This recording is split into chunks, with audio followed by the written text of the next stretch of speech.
This Mazda CX-30 has steering that's genuinely better than many sports cars that I've driven, some costing 3 times as much. But this, it's $31,000. And let's be real, great steering is usually a good sign that someone spent a whole lot of money on a great platform. What's it like? Buckle up, my friends. Let's go for a drive.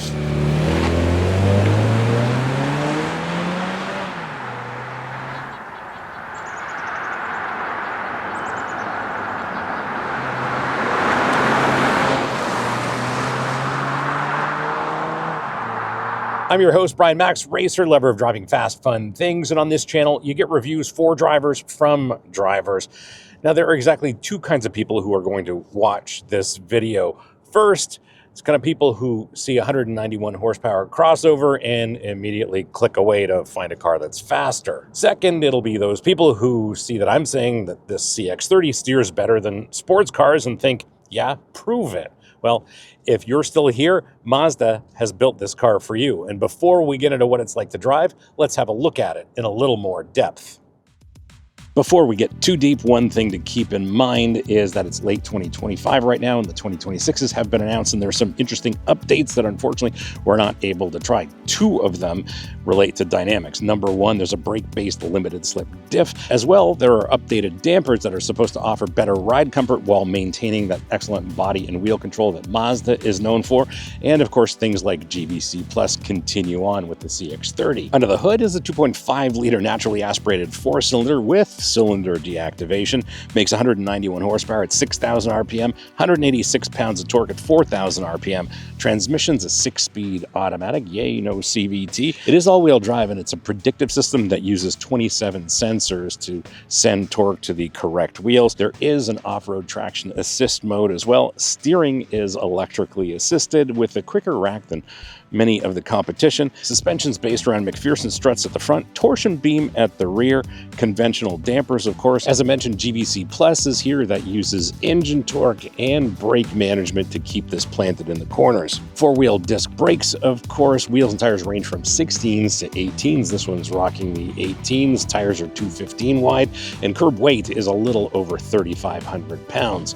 The one thing I gotta talk about is GVC, because it's not apparent, it's extremely subtle, and it's something we're going to discuss a couple of times in this episode. And because most drivers don't notice it, a lot of people think it's marketing nonsense, but the thing is, it's using engine torque and individual wheel braking to manage weight transfer faster than your brain can process the corner. And what this CX-30 is doing for you when you're behind the wheel is giving you the same technique that pro drivers use to make the car turn in better and be more stable throughout the corner. Now, subscribers get notified when new episodes drop on this channel. Non-subscribers hope the algorithm will show it to them eventually. If you want to control what you see on YouTube, well, that's what the subscribe button does. The fundamental seating position here is excellent. I've got a fantastic interface to this CX-30. The seat sits relatively low, and we do have a low roof line here, but what's more important is I've got a great interface to the steering wheel and to the pedals. This steering wheel is shaped perfectly for when those corners get interesting. Encourages you to have your hands at 9 and 3, and yeah, there's some shift paddles on the back of the steering wheel here. I am set up perfectly here, and that's no surprise because Mazda knows how to build cars for drivers. Remember the days when you could actually see out of cars? Well, Mazda hasn't forgotten, even with this body shape. Forward visibility is excellent, rearward visibility, even through that relatively small glass in the hatch, I've got excellent visibility. And large outboard mirrors here, so if you adjust these properly along with your rear view mirror, blind spots aren't real. Once you're past this interesting or shocking interior color choice, the interior here is wonderful. Yeah, this red might be a little bit bold, but I really dig what Mazda does here. We've got a combination of ergonomics being effective as well as being minimalist. There's no big screen that's stuck here on the dash. The infotainment screen just kind of pops out of the dashboard and stays out of the way.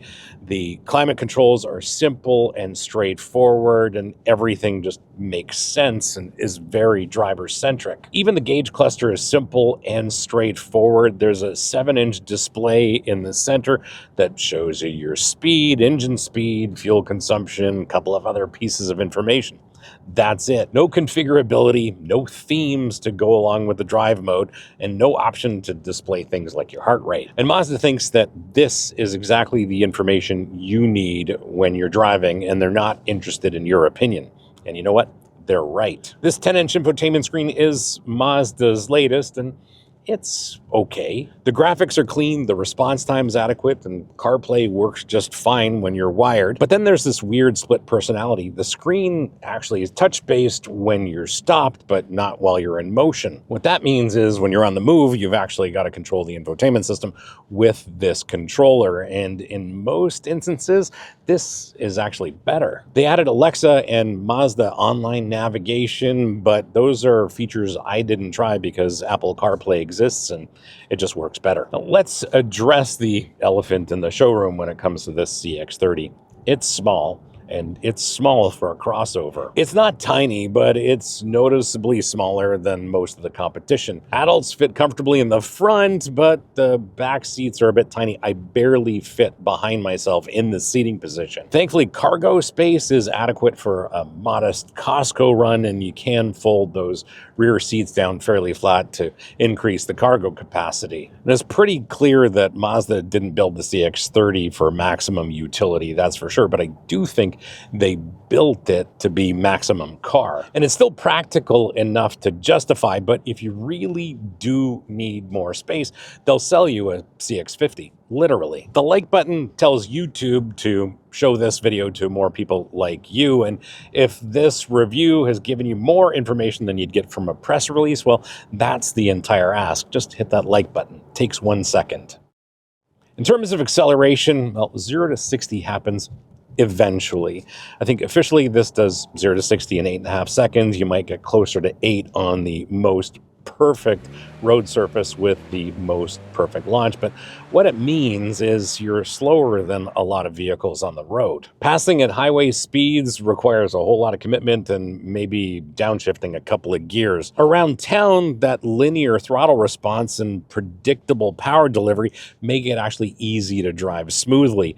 This naturally aspirated engine has a huge advantage, and that's consistency. There's no turbo lag to manage, no CVT weirdness to compensate for, just linear power delivery from 2,000 RPM to redline. And you quickly learn how much throttle application translates into exactly how much acceleration, and that just makes the whole driving experience that much smoother. A lot of people say that this CX-30's biggest disadvantage is its lack of power, and if that's a thing for you, well, they will sell you a CX-30 with a turbo, so go buy that. But once you figure out how to drive this, how to carry more corner speed, that disadvantage just kind of fades away. And if you're keen about your driving skills, you learn how to approach each corner properly. You brake a little later, carry a little bit more speed through the turn, and you drive it like someone who understands momentum. And once you do that, it's actually pretty satisfying because slow car fast is a lot more fun than fast car slow. What's refreshing about the drivetrain is the 6-speed automatic. That's just enough gears, not more than you need, and thankfully there's no CVT here either. The thing is, the transmission uses each of those 6 ratios, unlike a gearbox with 8, 9, or 10 speeds, and each ratio is properly spaced. In normal driving, it upshifts to save fuel and then downshifts when you actually need it to. The programming's smart enough to read the road. It'll hold 3rd gear up a hill, for example, and then upshift as you crest that hill. And it generally behaves like someone competent is operating a manual transmission. And sport mode just wakes it up. It'll actually hold on to gears a little bit longer, shifts about 1,000 RPM higher than the comfort mode or the default mode, and it won't upshift on you mid-corner. Unlike a lot of front-wheel drive based all-wheel drive systems, This one doesn't just send power to the back when it detects some slip. It's actually a little bit predictive. The system monitors 27 different sensors, including outside temperature, wiper speed, throttle position, all to anticipate traction loss before it happens. The result is a system that can shift power rearward preemptively. Starting from a stop in the rain, power is already there at the rear wheels. Accelerating through a corner, it's actively splitting torque to maintain traction.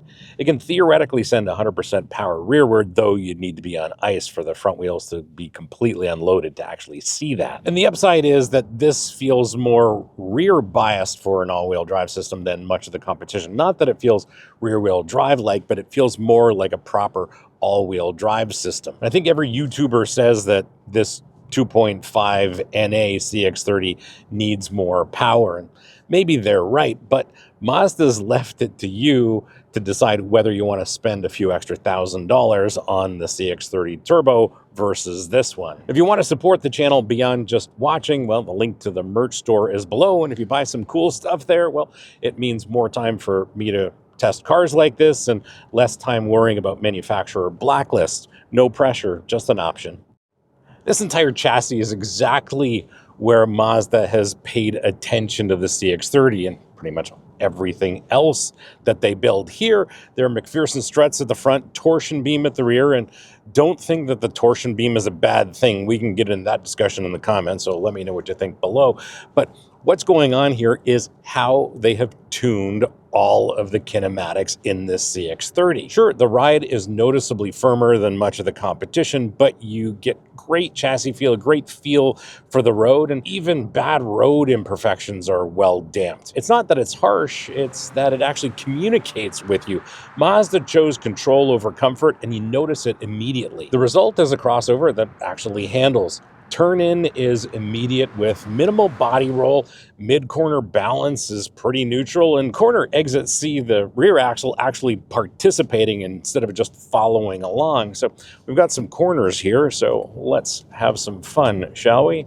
Let's. Downshift, turn in. Yeah, it corners remarkably flat. This is impressive. Response of the shift paddle is actually pretty good as well. Braking, love trail braking in this car. You can trail brake right into the apex. It is absolutely fantastic. Now, we've beaten this horse to death, and yeah, we could use a few more horses here, but the great thing about the CX-30 is you can actually maintain decent corner speed and really not going to screw things up because the chassis, the brakes, the steering do such a great job that they make you look like a hero in the corners. Plus, I think that GBC Plus is one of those unsung heroes of any Mazda's dynamics. And the thing is, it takes me longer to explain it than actually occurring, because what this CX-30 is doing, and all very subtly, all very behind the scenes, when we enter a corner, as soon as it detects we're turning the wheel, it cuts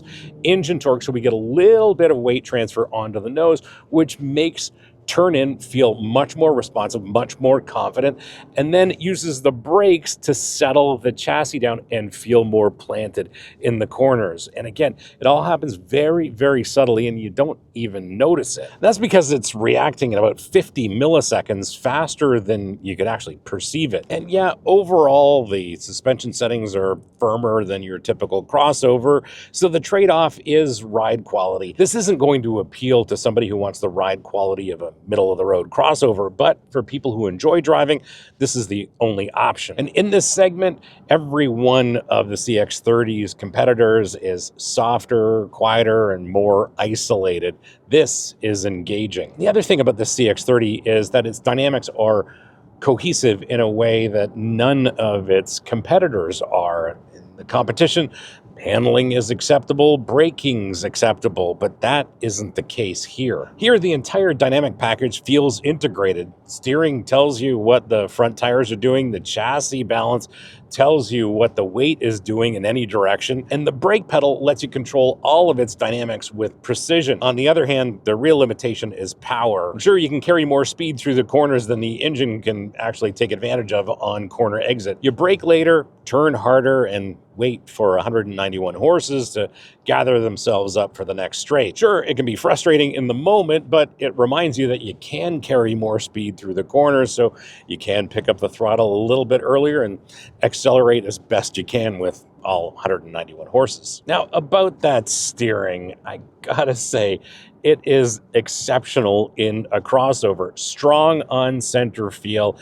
It's calibrated perfectly, even through 180 degrees of rotation in the corners, and it does exactly what I want it to do. I think the steering rack is quicker than most of the competition, if not all of the competition, and it really shows. Even though it's electrically assisted, there's nothing artificial about it. It doesn't go dead and lifeless at highway speeds, and there's no sudden assistance change that masks any kind of feedback. It's just consistent and predictable, and effort builds naturally with cornering load. You can feel the front tires loading, you can feel subtle changes in the road surface, and you can feel that weight transfer anytime you're braking or cornering. That's the difference between acceptable and exceptional.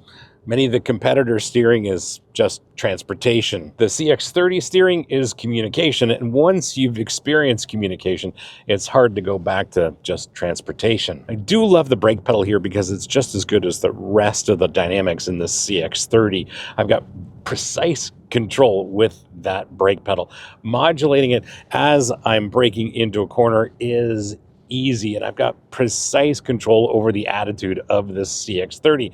As I mentioned, trail braking is no problem at all, and hauling this thing down to a stop, no problem at all either. And it's not just how you apply brake pedal pressure, but it's how you release it as well when you're trail braking. And this kind of precision doesn't exist in other crossovers. Even emergency stops when ABS is engaged are smooth. The pedal pulses subtly instead of violently. For road use, even enjoying this when the corners get interesting, these brakes are excellent and better than many sports cars that cost twice as much. How do you spec yours? Well, I do have some thoughts, and stick with me. This may be a little bit confusing because this is a 2025 model year CX-30 here in Canada, and in the US, 2026s are already out, and there have been some changes, as we've already discussed. And between Canada and the US, they're not product planned exactly the same. In the US, this is kind of a 2.5S Carbon Edition. In Canada, it's a GT. You're looking at Aero Gray Metallic, and this has the Garnet Red leather interior, and you can't get this specification in the US. In the US for 2026, a CX-30 in this spec costs $33,240. In Canada, this is a 2025, and base price is $38,200. Add $550 total for the paint and the leather, and you get an as-tested price of $38,750, and these prices are before freight, taxes, fees, etc. With any CX-30, don't forget you're paying for the same suspension, the same steering, the same GVC+. The only differences are features, luxuries, and of course that all-important turbo. And in context of the compact crossover market, there are some serious considerations here. With this Mazda, you're paying the same money as competitors, but for less power, less space, and firmer ride quality. The value proposition here isn't based on whether you care about driving dynamics in a crossover, which statistically most people don't. But if you do care, if you want a crossover that's actually engaging to drive instead of just acceptably competent at transportation, this is the only choice. If you own one of these or have any serious seat time in a CX-30, well, drop a comment below and let me know what you think, what I got wrong, what I got right.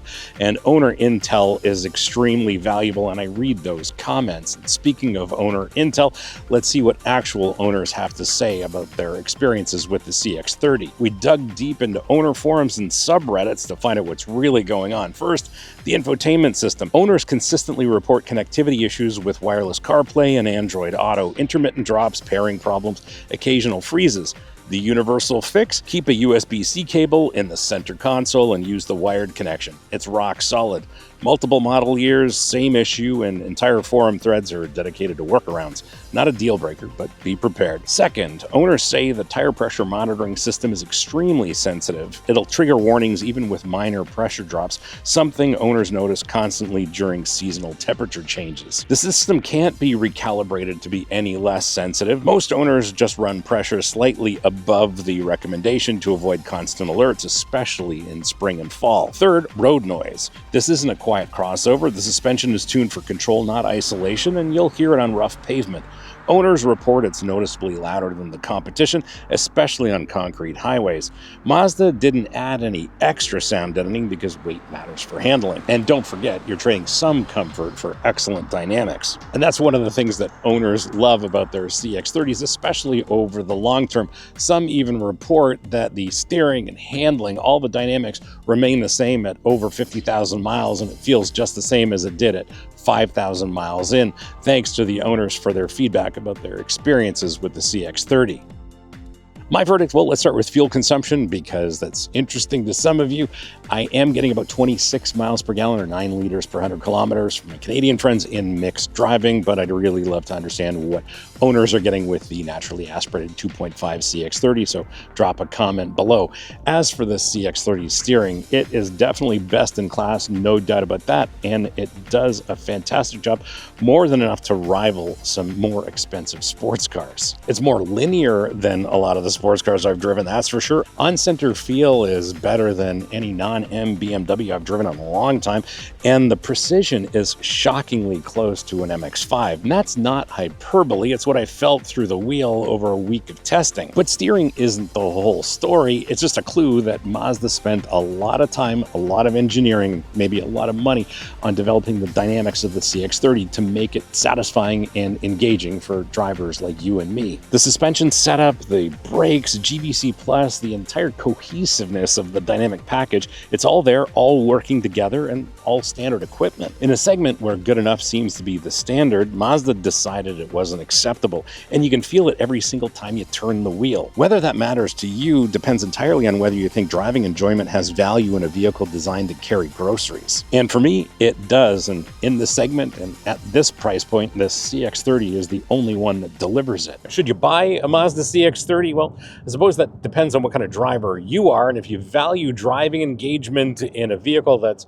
designed to primarily get groceries, well, this is a legitimate option. It's objectively slower than most of the competition. It's certainly less efficient than some of the hybrids out there. It's smaller than basically everything in the segment, and it's no cheaper than alternatives that offer more power and space. The ride is firmer, the rear seat is tighter, and the cargo area can sometimes require strategic packing. But the dynamics are exceptional, and the whole package feels cohesive in a way crossovers usually don't. If you're shopping purely on specs, horsepower, cargo space, fuel economy, buy something else. If you're looking for maximum practicality per dollar, this isn't it. But if you want the only compact crossover that's actually engaging to drive, this is literally the only option. And that's the Mazda CX-30. Subscribe if you want to see more episodes like these. Don't if you don't. Comment if you disagree. And if you want to support the channel, the merch store is open. See you on the next one.